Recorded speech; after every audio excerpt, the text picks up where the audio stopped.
Yo creo que los países nos tenemos que poner las pilas. Nosotros tenemos que abordarlo con una visión política. Buenos días o buenas tardes a todos y a todas. Mi nombre es Agostina Hernández Bolonia, soy parte de la Fundación Sociedades Digitales. Vamos a darle paso a alguien que es amigo de la Fundación y que le agradecemos enormemente que esté. Gracias, Jesús, y bueno, te escuchamos. Muchas gracias a vosotros. Disculpad que no he podido estar en el slot que me correspondía. A Sebas, que no le veo, también mandarle un abrazo gigantesco. Que ayer he tenido a 90 personas hablando de tecnologías cuánticas todo este rato es un hito. Es un hito, yo no sé si es cuántico, pero me parece una complejidad igual o mayor. Para finalizar, yo solamente pues intentar redundar en algunas ideas que seguro que se han comentado.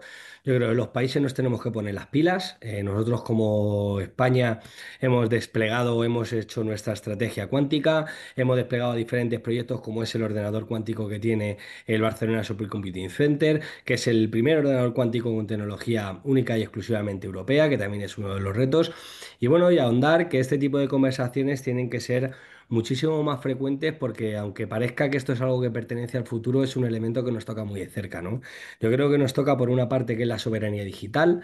Yo creo que esto que se habla tanto, el estar en manos, ya se está viendo desgraciadamente por Argentina, las ganas que tienen otros países de echarnos las zarpas, de hacernos dependientes, de tener sus capacidades económicas, culturales y también tecnológicas dentro de nuestros países. Y ahí por eso también tenemos que tener la capacidad de poder hacer nuestros despliegues para poder ser competitivos internacionalmente. También sabemos que es algo de seguridad económica. Tenemos empresas en España, pues estaba Marta que ha hablado de Kilimanjaro, pero tenemos otros ejemplos como puede ser Multiverse o hay estudios y estudiantes que están en los centros de investigación nacional que también son clave como un elemento también competitivo, no solamente de la investigación, que es clave, que es clara, que es hiper necesaria, pero también como valor económico para ser, tanto como país, como continente, como Unión Europea, un espacio competitivo y también como un elemento que toca a nuestra gente. Esta tecnología va a poner en jaque elementos y criterios claves en la seguridad nacional de nuestros países, en la protección de datos, en la capacidad de la no discriminación y como elemento clave, pues esta charla me parece fantástica. Reitero la disculpa por no haber podido estar en el slot que me correspondía y no os preocupéis que el curso me lo he visto, me ha encantado y os mando un fuerte, fuerte abrazo. Muchas gracias, Jesús. Voy a empezar presentando a Sebastián Lorenzo, que es el presidente de nuestra fundación, presidente de la Fundación Sociedades Digitales. Seba. Voy con lo mío. No, lo mío era un poco, pero, a ver, contarles el raíz de la fundación, más que nada en cuanto a los procesos políticos y tecnológicos, muy, muy breve, un poco lo hablamos en los 10 minutos esos en los primeros 5 minutos del primer microcurso, digamos, el primer video. Pero contextualizar, han cambiado las tecnologías, fueron cambiando las tecnologías desde que arrancamos hasta ahora, obviamente, cuando la fundación nace, la discusión se centraba, muchos de ustedes se acordarán del atentado de Atocha en España, que los teléfonos celulares de esa época, con la tecnología que tenían adentro, que eran los mensajes de texto y el temporalizador, la alarma, fueron la forma con la cual hicieron explotar las bombas por primera vez ahí en Atocha, y también con los celulares eh, se pudo descubrir quién había hecho el atentado, que en ese momento fue Al Qaeda, y también con los teléfonos celulares se pudo descubrir una manganeta que había querido hacer el gobierno de ese momento de España. Faltaban 3 días para las elecciones. Yo les recuerdo por las dudas, explotó un tren en España, en Atocha, hubo una serie de explosiones donde murió gente, fue muy, muy, muy triste el episodio. El porqué del atentado que se lo adjudica a Al Qaeda es porque ellos dijeron que era porque España había mandado tropas al Golfo de la guerra de ese momento. El gobierno trató de decir que el atentado lo había hecho un grupo terrorista o un grupo armado interno de su país, del País Vasco, en los vascos, la ETA, y esa discusión, que en otro momento hubiese durado mucho tiempo para dilucidarse, también producto de los teléfonos celulares, de los mensajes de texto, en cuestión de horas, de un par de días, se pudo saber que Al Qaeda afuera de España ya había dicho que se hacían cargo del atentado, que no había sido ETA. Esas 48 horas eran cruciales, mientras el gobierno de ese momento de España, que el presidente se llamaba Aznar, intentaba decirle a los medios que el atentado había sido por cuestiones internas. Desde afuera, con mensajes de texto, la gente se fue comunicando con los que estaban adentro de España y les decía que los diarios del mundo ya estaban diciendo que Al Qaeda había admitido el atentado. Eso que pasó en 48 horas cambió el, el el sentido de la elección. Mucha gente joven se volcó a votar entendiendo que les estaban queriendo mentir, además de que la sensación horrible de haber tenido un atentado pocas horas antes, y tuerce el rumbo de la elección. Una elección que estaba muy reñida y que aparentemente iba a ganar Rajoy, creo que era en ese momento, del PP, termina siendo presidente el que aparentemente tenía menos chances, que es Zapatero, y comienza la presidencia de Zapatero en España. Todo eso se dio a través de una revolución medio escondida, pero tecnológica. Si no hubiesen existido esos teléfonos celulares con mensajes de texto, estamos hablando de los teléfonos, ¿se acuerdan ustedes? Los de la linternita, los Nokia, algunos se acordarán, viejo como yo, los StarTAC. Ese mensaje de texto dio vuelta. De ahí para adelante nosotros nos dedicamos con la fundación a estudiar todos estos fenómenos. Pasaron los tiempos, los teléfonos celulares se transformaron en lo que tenemos hoy.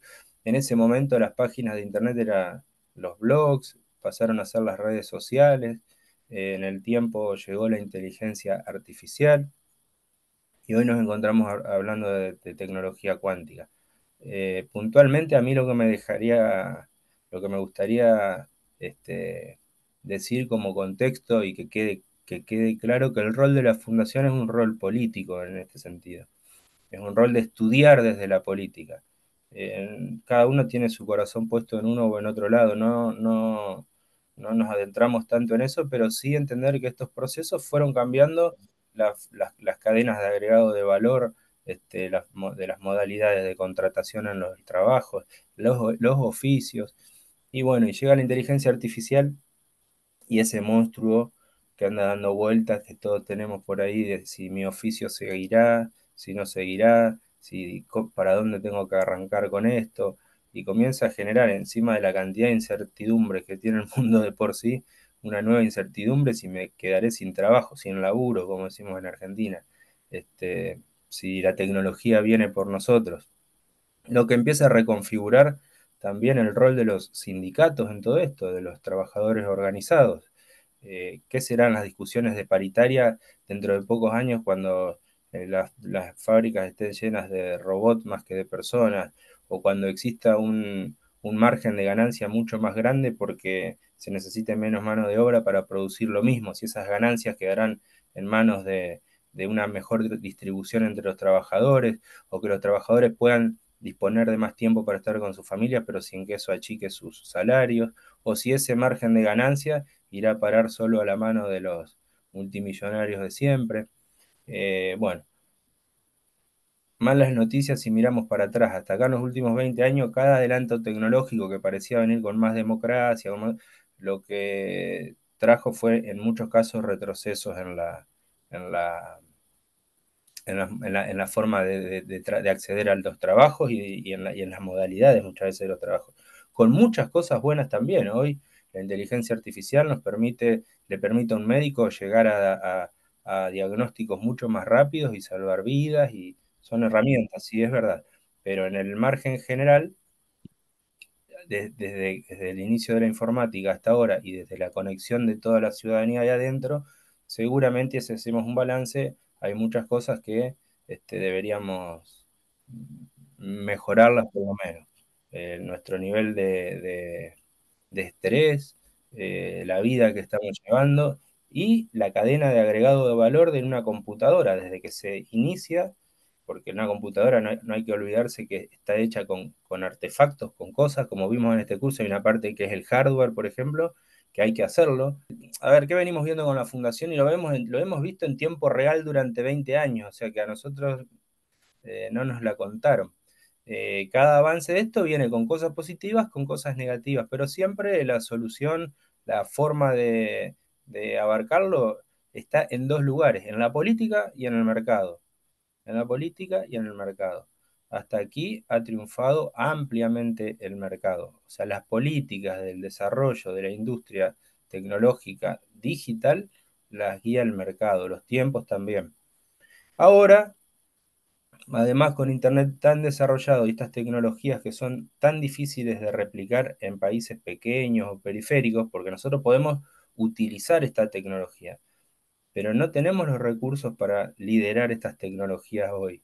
Entonces no nos queda otra que usar lo que se usa a nivel global, lo que nos llega a nosotros. Y muchas veces tenemos poca injerencia en cómo abordarlo desde la política estos temas, cómo regularlo, qué queremos que entren a nuestros países o a nuestra región y qué no, qué minerales queremos que se lleven y qué no, cuáles son las... Bueno, todo eso va tan rápido y queda en manos del mercado, esa es la realidad.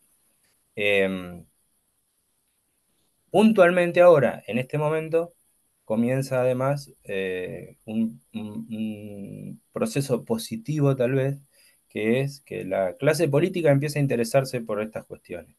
Hasta aquí había sucedido, pero tarde y mal. Ahora empieza a verse que se empieza a ver que hay algo en el fondo de esto, que nosotros lo venimos trabajando desde hace mucho tiempo, pero es difícil socializarlo, impacta directamente en el voto, impacta directamente en la decisión de quiénes son nuestros gobernantes, el buen uso o el mal uso de esto ya en términos estratégicos en la política, y eso ha despertado a políticos de derecha y de izquierda a parar las antenas, cada uno con sus estrategias. Podríamos decir, sin temor a equivocarnos y sin que esto haga ruido alguno, porque se está viendo que la derecha está más cercana a ser amiga de los dueños de los algoritmos, y la izquierda o los procesos más progresistas a tratar de regularlos. Este, Eso es lo que está sucediendo. Lo que pasa concretamente es que esos algoritmos son, ante la falta de regulación, privados, muy secretos, entonces muy poco podemos saber de cómo funcionan esos programas adentro de los servidores, cómo se define qué noticia le muestra a cada uno, cómo se define que sí y que no. Nosotros simplemente estamos en la capa de usuarios y llegan los líderes que se empiezan a hacer cada vez más necesarios, transnacionales, internacionales, gente con mucha potencia en su voz, como fue el año pasado, por ejemplo, el Papa Francisco, cuando dice esto, se necesita una regulación global para todo esto, se necesitan liderazgos globales para poder abordar una situación que ellos compararon desde el Vaticano en su momento con lo que fue la bomba atómica, con lo que un arma masiva que a dónde lo apunta Francisco en qué va a pasar, que ya está sucediendo, cuando un robot sea quien defina si aprieta o no el gatillo en la guerra, frente a un niño, o el destino de una bomba, dónde va a parar. Del mismo modo que hoy en otras cosas cotidianas de nuestra vida empieza a suceder y lo vemos casi en forma natural. Hoy un algoritmo es el jefe de la persona que está repartiendo en bicicleta por la calle, o le da o deja de darle más trabajo a un trabajador que está en un Uber manejando, es un algoritmo. Entonces eso hay que regularlo, pero ¿qué sucede? ¿Podemos regularlo desde un país solo? No. Y es ahí donde me parece que nosotros como fundación estamos haciendo el esfuerzo más importante, que es unir líderes, dirigentes de todos los niveles, más altos, más bajos, pero de todos los países de Iberoamérica. A nosotros nos une en la mayor parte de Iberoamérica una lengua común, que es el español, que todos juntos somos casi tantos como los chinos, miren si seremos somos un montón de hispanoparlantes, y la inteligencia artificial, que ahora se va a ver potenciada con esto que vimos cuando llegue la cuántica, eh, habla en un idioma, o sea, tiene una parte del sistema, del software que unifica a todos esos países, si se quiere, porque habla, entiende, interpreta y contesta en una lengua que es la lengua que utilizamos nosotros. ¿Esto qué quiere decir? Que los recursos que destinan las grandes potencias de aquí en adelante, y ya ha pasado en los últimos tiempos, por ejemplo, la Unión Europea destina recursos para el desarrollo de inteligencia artificial. Sí, pero tiene el mismo costo hacerla en alemán, en italiano y en español. ¿Cuál es la gran diferencia? El español es un idioma que une dirigentes políticos y líderes y pueblos, de una región mucho más grande. Se cree que en no mucho tiempo más el principal idioma, o es muy posible que los norteamericanos tengan un presidente que haya nacido hablando en español. Así que bueno, eso es un poco el contexto. Mi exposición tenía más que ver con dejarles preguntas abiertas, después las contestaremos, algunos la contestarán en su casa. Los microcursos no tienen cuando los planificamos hace 2 años o 3 años, jamás pensamos en que eran un posgrado de la Sorbona. Es más bien dejar un signo de pregunta en cada uno de los compañeros y compañeras que se suman desde sus lugares para que después puedan seguir profundizando en algunos de los temas que les interese más, pero sí el halo de que atrás de esto nosotros tenemos que abordarlo con una visión política, los que estamos en política. Para el mercado ya hay montones que lo abordan desde una visión estrictamente comercial.